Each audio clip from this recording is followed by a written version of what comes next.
Welcome back to the Deep Dive.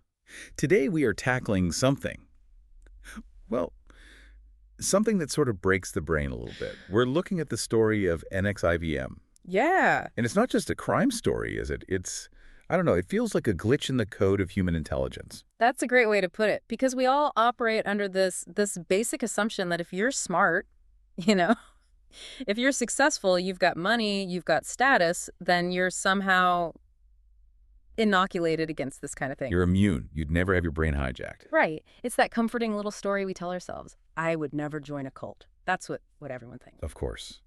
But then you look at NXIVM, and this wasn't, a group of lost souls out in the desert waiting for a comet to arrive. No. This was sold as an executive success program. We're talking about Seagram heiresses, literal billionaires. Mm-hmm. We're talking about Hollywood actresses, political figures, people who, on paper, had it all figured out. People you would assume are the least vulnerable. Exactly.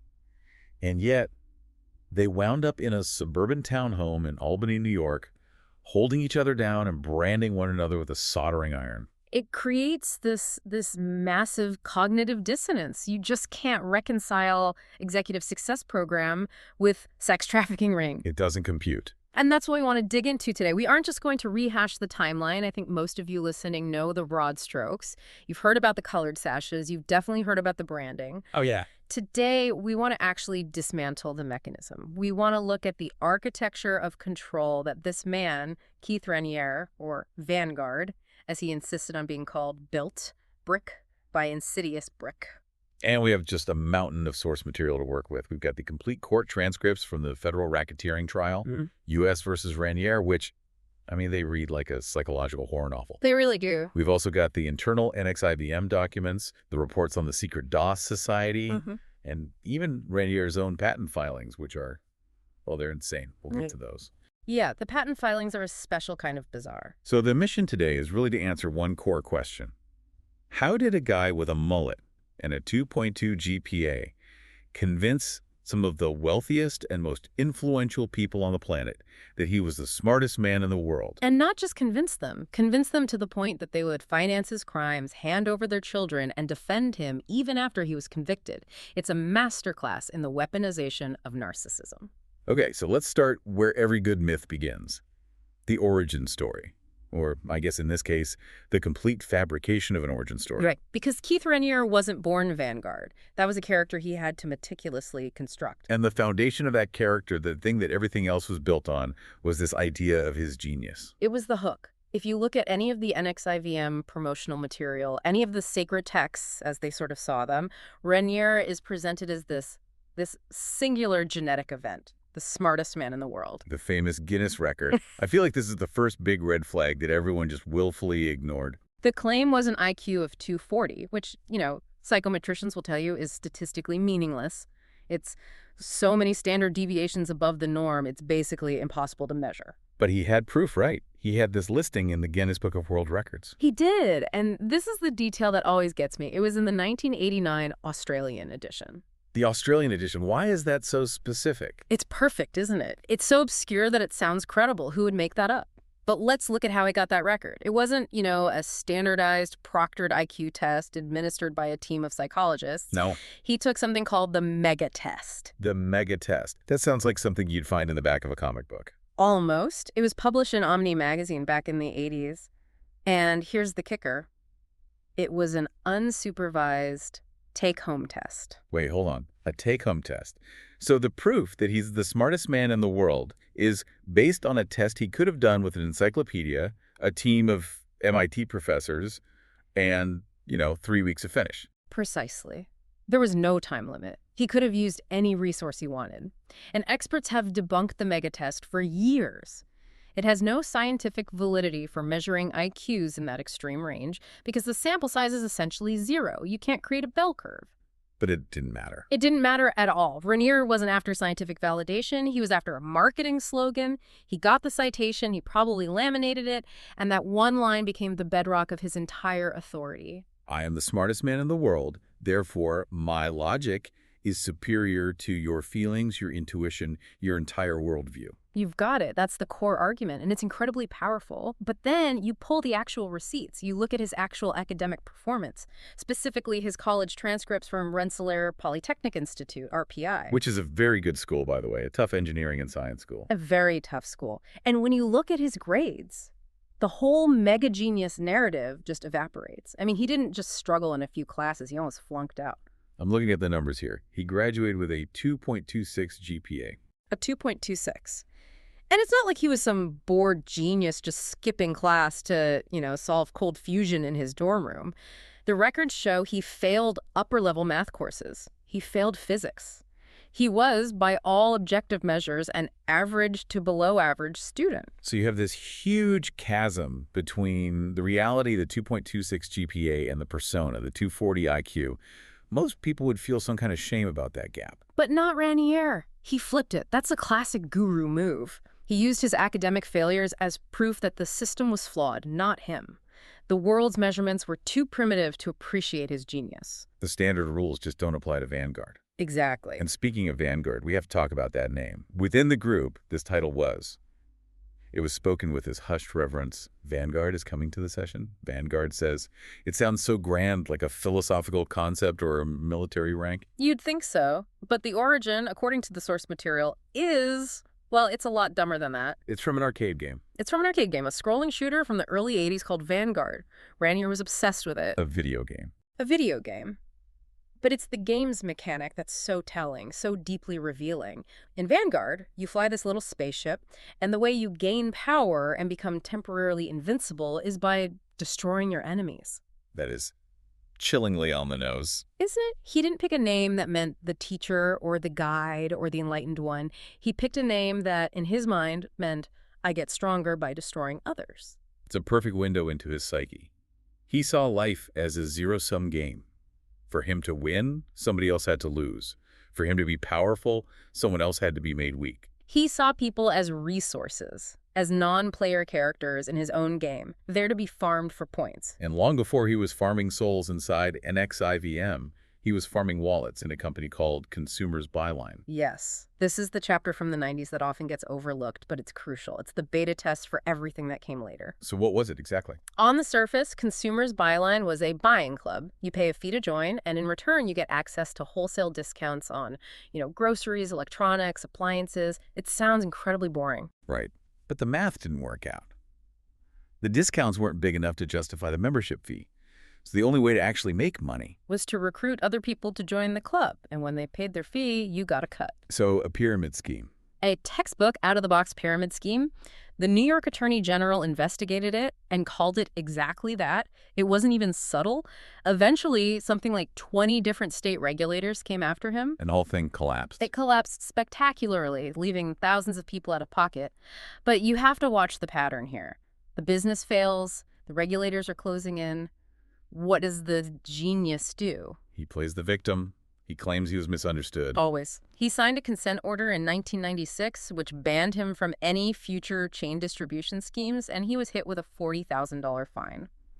But the court records show he only ever paid about $9,000 of it. He pleaded poverty. This is a man who was constantly boasting about his incredible wealth and his ability to generate millions, and he told the state of New York, sorry, I can't afford to pay the fine. And they let him get away with it. It's incredible. And this is also where we see the prototype for how he would handle his romantic relationships. This is where Tony Natalie comes in. Yes. Tony wasn't just his girlfriend. She was a business partner. She was actually the top seller, the top recruiter in Consumers Buyline. So they were a team. A power couple.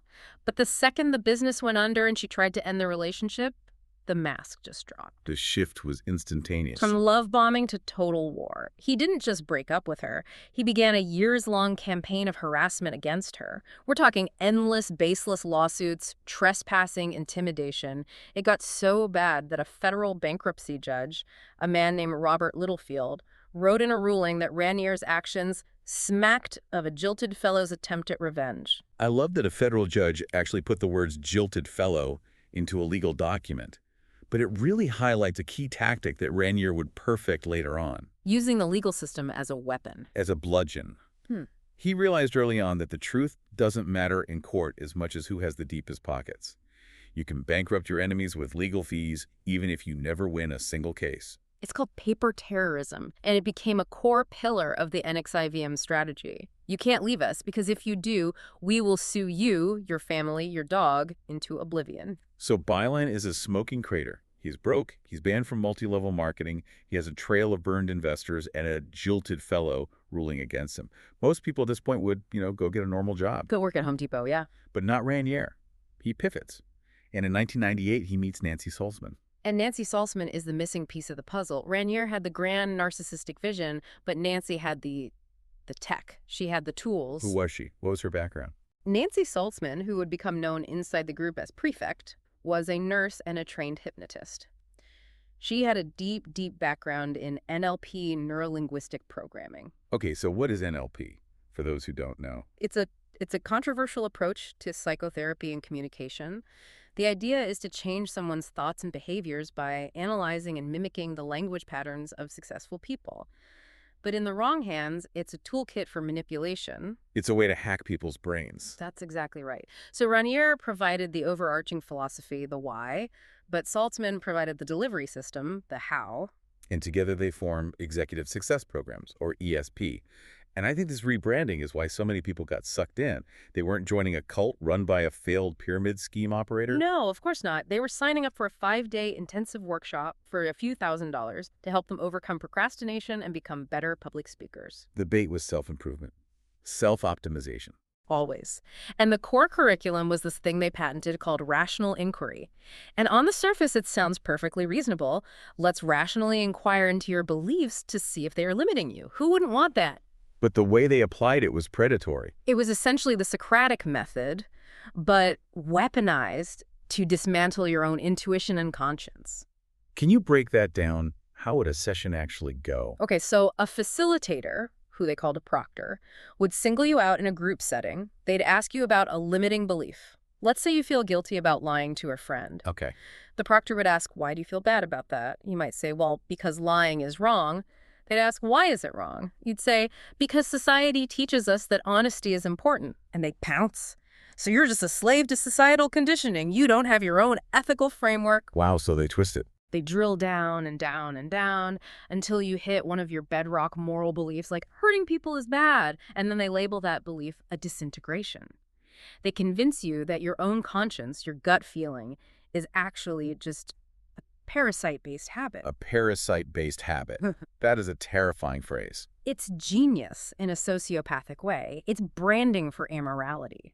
So the next time your gut tells you this feels creepy or I don't think I should do this, Raniere's teaching is right there in your head saying that feeling is a parasite. It's a limitation. You need to cut it out to achieve your full potential. So over time, you replace your own internal moral compass with Keith Raniere's logic. You've got it. And the physical environment reinforced this whole process. There were rituals, the bowing to high-ranking members, and of course, the sashes. Right, the stripe path. It was like a martial arts dojo. Exactly. It mimicked a karate dojo. You start with a plain white sash. Yeah. But you see other people with orange sashes, green sashes, sashes with stripes on them.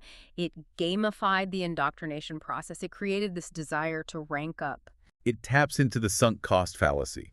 You spend $5,000 on the first course. You get your white sash. You really want that orange sash. So you spend another $10,000 on the next level of courses. And to admit at that point that it's all a scam is to admit that you, a smart, successful person, were fooled. So you don't. You double down. You keep climbing the ladder. But climbing that ladder required a huge amount of money. And this brings us to the financial engine of NXIVM, Clare and Sara Bronfman. The ATMs. I still struggle to wrap my head around this piece of the story. These are the heiresses to the Seagram liquor fortune. They have access to literally the best education, the best financial advisors, the best therapists in the entire world. And they handed their fortune over to a guy who played arcade games and lived in a rented townhouse in Albany. It's unbelievable. The Bronfmans were the rocket fuel. Without their money, NXIVM is just a weird little local group, a curiosity. With their money, it became an international organization with immense power. How much are we talking about? The court records showed they poured at least $150 million into Raniere's various projects and legal battles. $150 million. And it wasn't just for operations, was it? They were covering his personal mistakes. The smartest man in the world turned out to be a spectacularly bad commodities trader. He lost how much? Speculating on the corn market. He lost $65 million. 65. On corn and lumber futures. He thought he'd developed a mathematical formula that could predict the markets. He was wrong. And the Bronfmans just wrote a check. They just wrote a check to cover it. But even more sinister than covering his gambling debts was how they funded his aggression. Their money paid for the private investigators who dug up dirt on enemies. Their money funded the endless lawsuits against journalists, whistleblowers, and former members. We see this with the group known as the NXIVM 9. Yes, this was a group of high-ranking members, including Raniere's former girlfriend, Barbara Boucher, who tried to leave in 2009. They saw the financial mismanagement and the ethical problems. And they were met with a firestorm of litigation funded by Bronfman money.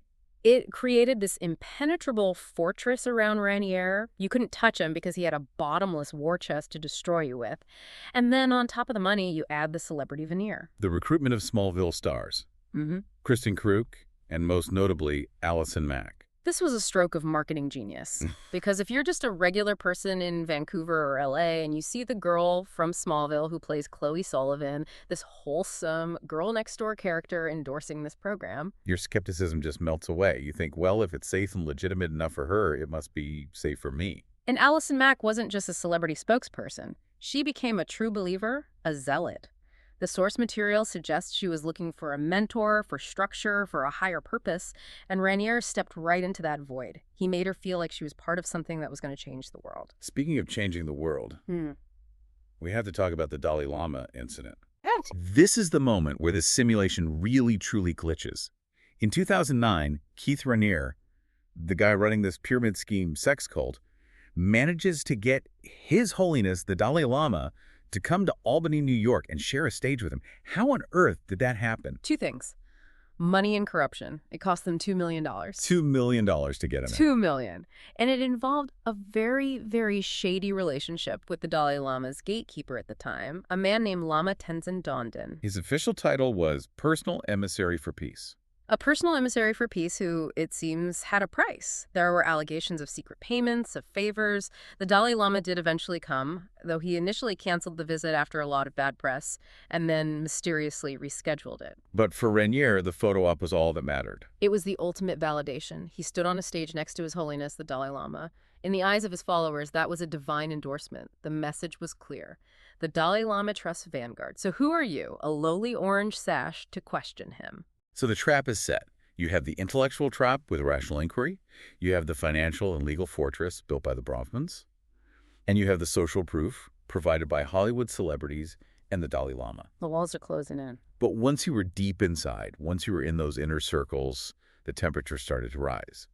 And we really need to look at the specific methodology of control that was used. This is where we move from just unethical influence into what are clearly human rights abuses. The control became physiological. They started messing with the most basic biological needs of the members: sleep and food. Vanguard doesn't sleep much. That was the line, wasn't it? That was the party line. He claimed he had transcended the need for sleep, that he only needed 2 or 3 hours a night. So the inner circle, in an attempt to emulate his discipline, would try to do the same. Which is just a classic brainwashing technique. Of course. And then there was the food. Raniere had a very specific preference for extremely thin women. So he enforced these incredibly strict dietary restrictions on the women in his inner circle. We're talking radical, low-calorie diets. 500 to 800 calories a day for years on end. When you are chronically sleep-deprived and literally starving, your prefrontal cortex, the part of your brain that handles critical thinking, logic, and resistance, it just shuts down. You become docile. And highly suggestible. Which brings us to the story of Dr. Brandon Porter. This is the part of the story that just reads like a screenplay for a horror movie. It really is.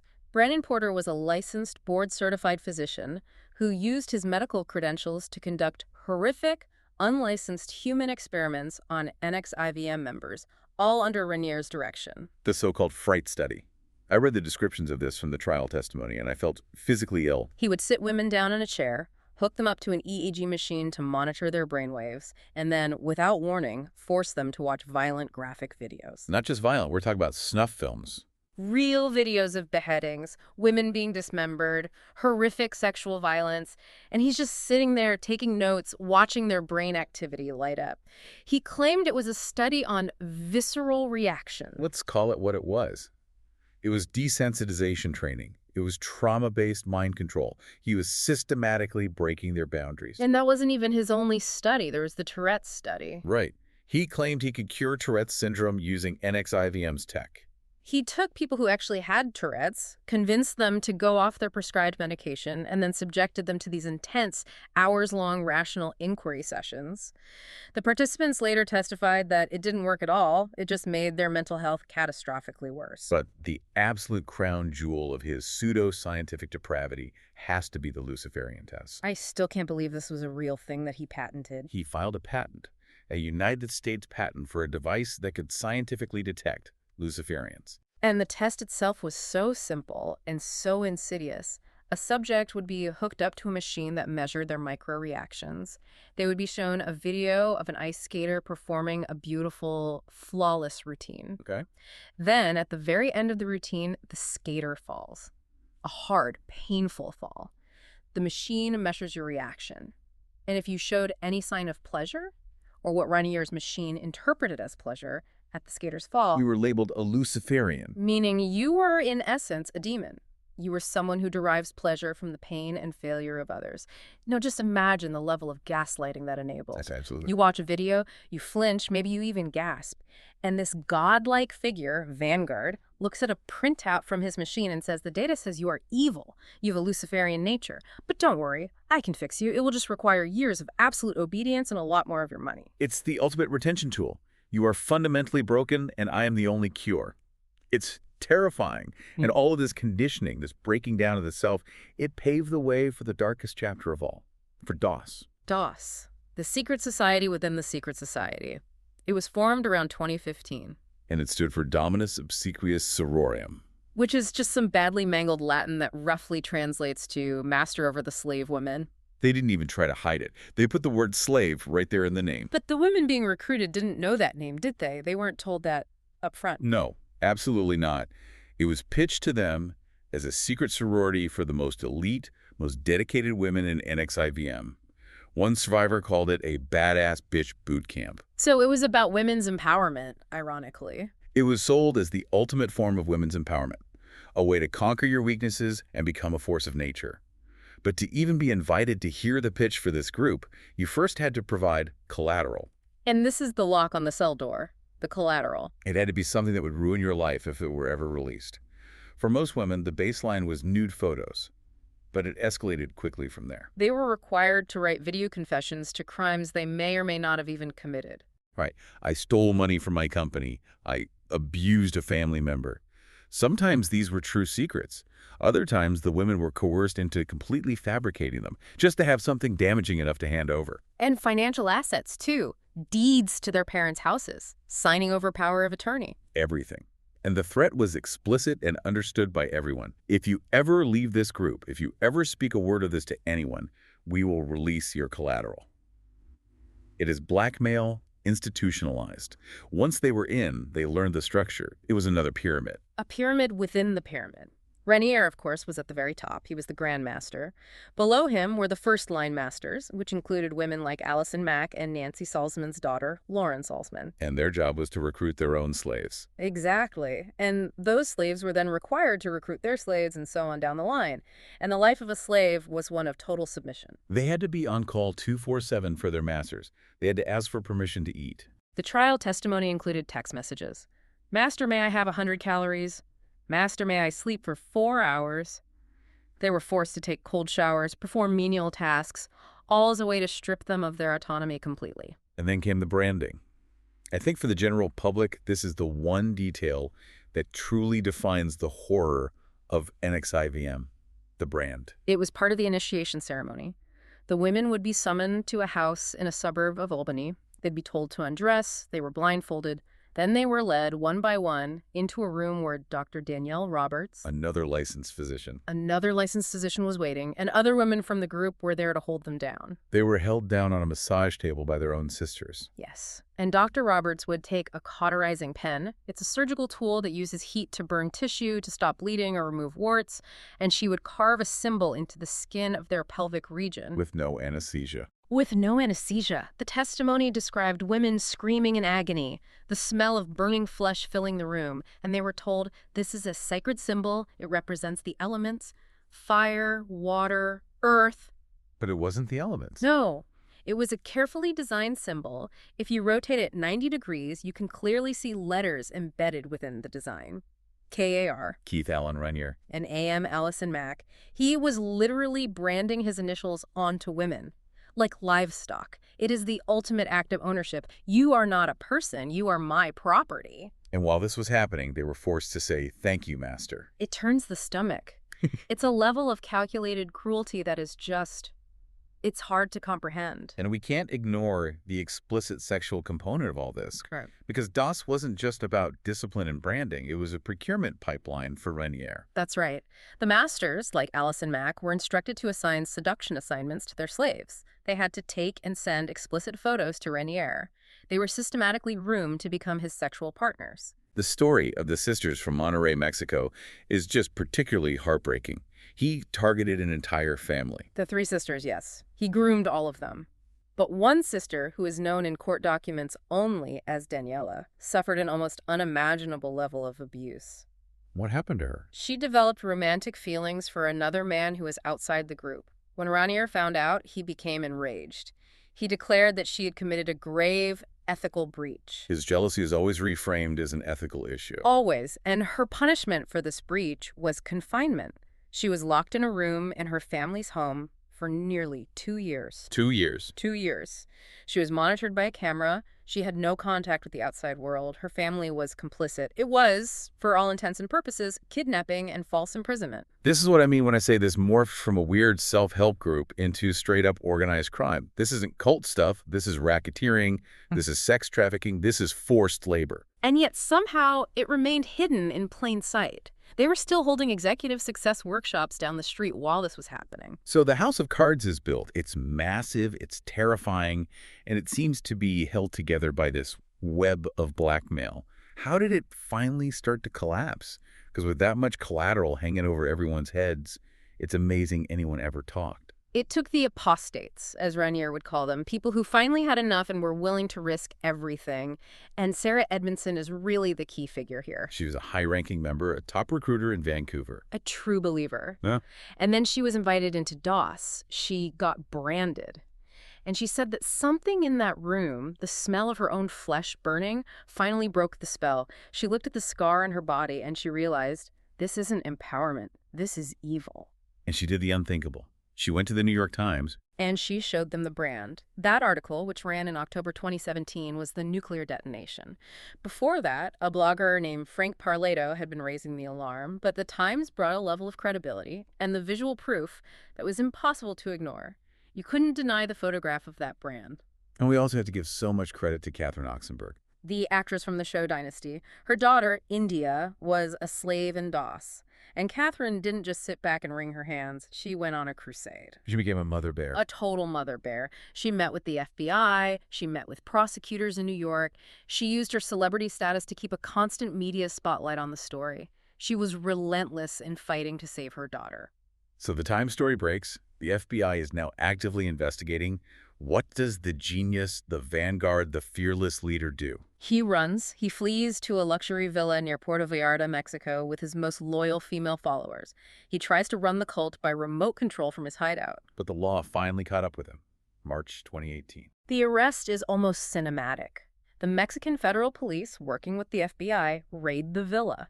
And where do they find the smartest man in the world? Cowering in a walk-in closet. Hiding behind a rack of clothes. It's just the perfect, pathetic end to the myth of Vanguard. When the money and the lawyers and the psychological tricks are all stripped away, he's just a frightened little man hiding in a closet. They extradite him back to New York. The trial, United States v. Keith Raniere, begins.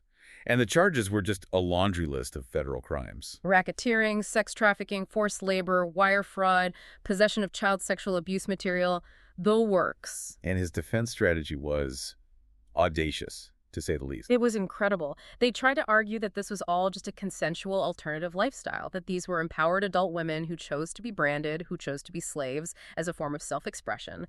They tried to frame Raniere as just a benevolent mentor who was helping them achieve their personal goals. I only branded you with my initials because you begged me to. It's insane. But the jury wasn't buying it. They heard the testimony about the collateral. They heard about the fear, the coercion, the paper terrorism, and they understood you cannot legally consent to something when there's a gun to your head, even if that gun is a folder full of life-ruining blackmail. The verdict came down on June 19th, 2019. Guilty on all counts. And the sentencing was a moment of real justice. The judge, Nicholas Garofis, clearly understood the depth of Raniere's depravity. He gave him 120 years in prison. Effectively a life sentence. In his remarks, he called Raniere ruthless and a predator, and he specifically noted his complete and utter lack of remorse.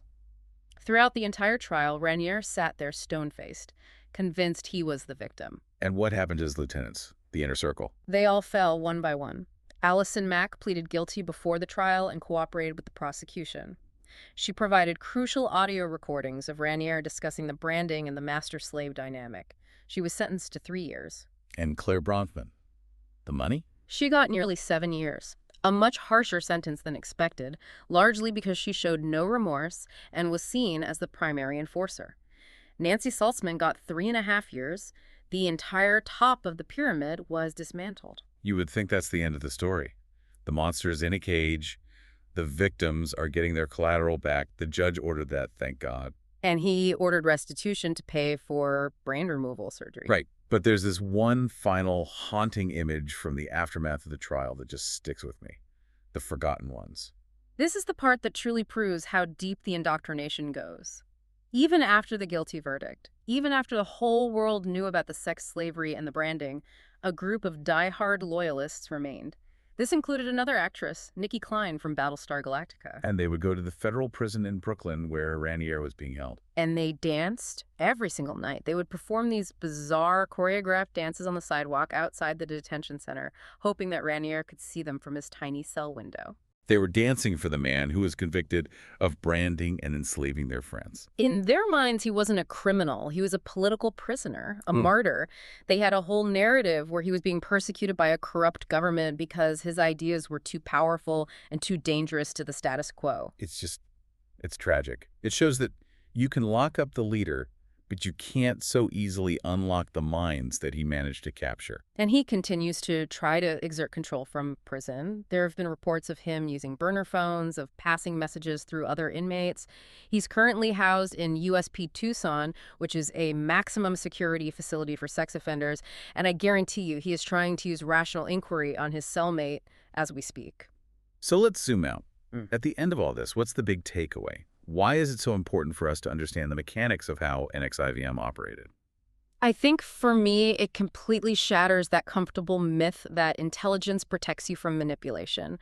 We all like to believe that if you're smart, you'll spot the con. NXIVM proves that if you're smart, you might just be better at creating complex rationalizations for why it's not a con. That's a great point. He targeted smart, successful, ambitious people for a reason. Exactly. They had more to give, more money, more credibility, more influence, and their brains were complex enough to get tangled up in his bizarre logic puzzles and pseudoscientific frameworks.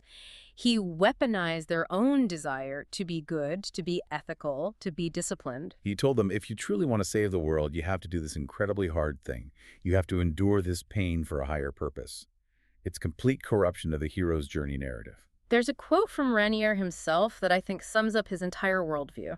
He once wrote that his ultimate goal was to, and I'm quoting here, ethically control as much of the money, wealth, and resources of the world as possible. Ethically control. The irony is just suffocating. He failed at the world domination part, obviously. He's going to die in a concrete box. But when I think about those women dancing on a sidewalk outside a federal prison, it raises a question that I really don't have an easy answer to.